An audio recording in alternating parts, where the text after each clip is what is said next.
आणि हे जे काही प्रेम आहे ते खोक्यातनं मिळत नसतं.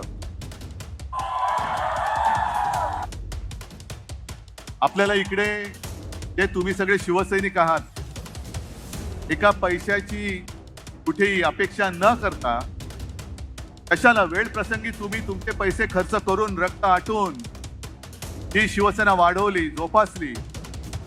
त्या शिवसेनेच्या मुळावरती घाव घालत असताना हा शिवसैनिक गप्प बसेल काय? तरी जे गद्दार आहेत त्यांचं नशीब त्या शिवसेना प्रमुख नाही, नाहीतर त्यांचे कधीच विल्हेवाट लागली असती. की थोडासा संयमी वगैरे आहे, पण याचा अर्थ असा नाही मी लढणारच नाही. उलट किती वार केले तरी तुम्हाला काढून टाकण्याची ताकद ही माझ्या शिवसैनिकामध्ये आहे.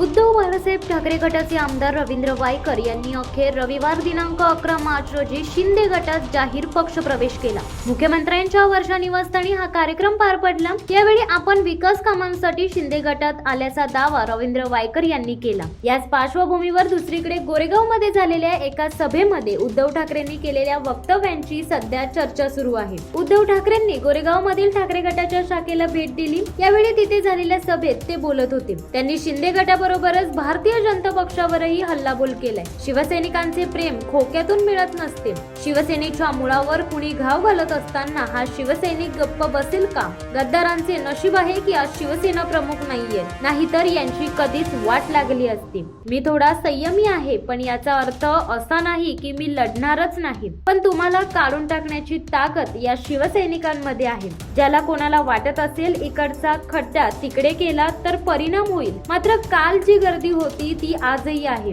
मोठी झाली ती लोक गेली, मात्र मोठे करणारे इथेच आहेत, अशी प्रतिक्रिया उद्धव ठाकरे यांनी रवींद्र वायकर यांच्या प्रवेशानंतर व्यक्त केली. हे फक्त पक्ष फोडतायत, पण पक्ष फोडणे म्हणजे काही हिंदुत्व नाही. ही तुमची नालायकपणा सिद्ध करणारी वृत्ती आहे, कारण तुम्ही आजपर्यंत काहीच केले नाही. आजही माझे आवाहन आहे त्यांना की लोकसभेवर, महापालिका आणि विधानसभेची निवडणूक घ्या. एकदाच काय तो तुमचा खात्मा करून टाकतो. तुम्हालाही त्रास नाही आणि आम्हालाही त्रास नाही. वन नेशन वन इलेक्शन घ्या. एकदाच काय तो तुमचा फडशा पाडून टाका. 2 वर्ष झाल्यानंतरही महानगरपालिका निवडणुका घेण्याची यांची हिंमत नाही, असे आवाहन यावेळी उद्धव ठाकरेंनी सत्ताधाऱ्यांना दिले. मला भारतीय जनता पक्षाला सांगायचे, आजपर्यंत तुम्ही आमची मैत्री पाहिली, आता जरा मशालीची धग बघा. तुमच्या खुर्चीचे बुक कसे झाडून टाकते, असे आवाहनही उद्धव ठाकरेंनी यावेळी दिले. शिवसत्ता टाइम्स न्यूज ब्युरो, मुंबई. धडक बेधडक वृत्त देणाऱ्या आपल्या शिवसत्ता टाइम्स न्यूज चॅनलला लाल बटन दाबून सबस्क्राईब करा आणि बेल आयकॉनला क्लिक करायला विसरू नका.